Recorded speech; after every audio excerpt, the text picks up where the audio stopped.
Train drops bangles எப்படி பண்ணணும்னு சொல்லித்தரவா? இதில் இருக்க ப்ளஸ் மைனஸ் எல்லாமே நம்ம சேனலில் சொல்லித்தரேன். யாருமே சொல்லாத கூட சொல்லியிருப்பேன், பார்த்துக்கோங்க. இதுக்கு என்ன தேவைன்னா, ஃபஸ்ட்டு வந்து ப்ளைன் பேங்கிள்ஸ் வந்து நம்ம ஃபேன்சி ஸ்டோரு இல்லை உங்களுக்கு மொத்தமாக கிடைச்சாலும் வாங்கி வச்சுக்கோங்க. ஆனால் எனக்கு ஒரு பேங்கிள்ஸ் 40 ரூபாய்ன்னு தான் வந்தது. நீங்கள் எவ்வளோக்கு உங்கள் ஏரியா சைடெலாம் ரேட் கம்மியாக இருக்குதுன்னு சொல்கிறாங்க. அந்த சைடெலாம் நீங்கள் வாங்கிக்கோங்க. வாங்கிட்டு அது சேம் கலர் குந்தன்ஸ் வாங்கிக்கோங்க. அப்புறம் பால் செயின், எனக்கு பால் செயினாக தான் கிடச்சிச்சு. உங்களுக்கு இதை காட்டிலும் குட்டியாக இருந்துச்சுன்னா அந்த ஸ்டோன் வாங்கிக்கோங்க. அப்புறம் க்ளூ ஸ்டிக், அப்புறம் க்ளூ பென்னு நான் வச்சுருக்கேன். க்ளூ வந்து என்ன க்ளூ யூஸ் பண்ணுறேன்னா 7000 க்ளூ தான் நான் யூஸ் பண்ணுறேன். ஃபேப்ரிக் க்ளூலாம் கண்டிப்பாக யூஸ் பண்ணக்கூடாது. ஃபேப்ரிக் க்ளூ யூஸ் பண்ணிங்கன்னா கலண்டு விழுந்துடும். அதை வந்து த்ரெட்டுக்கு யூஸ் பண்ணுறேன்னா யூஸ் பண்ணிக்கலாம். ஆனால் இது கண்ணாடி பேங்கிள்ஸ்ன்றனால ஃபேப்ரிக் க்ளூலாம் யூஸ் பண்ணக்கூடாது. 7000 க்ளூ தான் யூஸ் பண்ணணும்.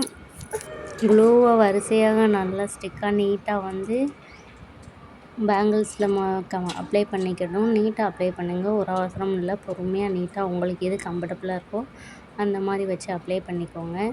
அப்ளை பண்ணிவிட்டு நம்மளோட குந்தன் இருக்குல்ல, இது எங்கே கிடைக்கும்னா ஆரி ஒர்க் மெட்டீரியல் ஷாப்பில் கிடைக்கும். அங்கே போய் சேம் பேங்கிள்ஸ் 10 கிராம் 15 கிராம்னு நான் வாங்கினேன். நீங்கள் எவ்வளோக்கு உங்களுக்கு கிடைக்குதோ அங்கே வாங்கிக்கோங்க.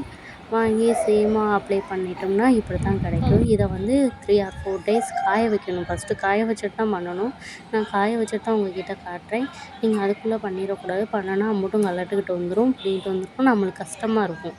அதனால் காய நல்லா வச்சுட்டு நடுவில் அப்ளை பண்ணிவிட்டு கம்மியாக அப்ளை பண்ணிவிட்டு இந்த பால்ஸை வந்து டபுளாக கட் பண்ணாலும் ஓகே தான், சிங்கிளாக கட் பண்ணாலும் ஓகே தான். நான் டபுளாக கட் பண்ணி வச்சுருக்கேன். அப்போ தான் நம்மளுக்கு கொஞ்சம் ஈஸியாக ஒர்க் முடியும்.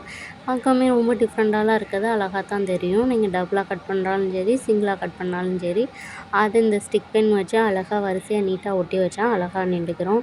இதில் உள்ள மைனஸ் என்னென்னா, நம்ம பேங்கிள்ஸ் பண்ணும்போது நல்லா காய வைக்காட்டாலும் சப்போஸ் நல்லாவே காஞ்சாலும் சில டைம் என்ன பண்ணுது, நம்ம கம்மு அப்ளை பண்ணுறது அப்படியே கலந்துக்கிட்டு வந்துடுது. ஆனால் 1 2ன்னு கலர மாட்டேது, ஃபுல்லாகவே அப்படியே கலந்துக்கிட்டு வந்துடுது.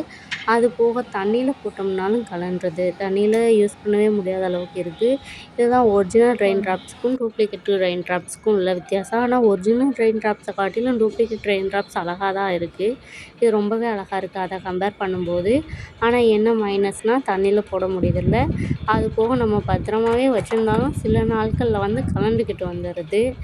அது கூட கொஞ்சம் ஸ்டோன் செயின் அப்ளை பண்ணி போட்டிருக்கேன். பார்க்க எப்படி இருக்குது என்னென்னு பார்த்துட்டு எனக்கு கமெண்ட் பண்ணுங்கள்.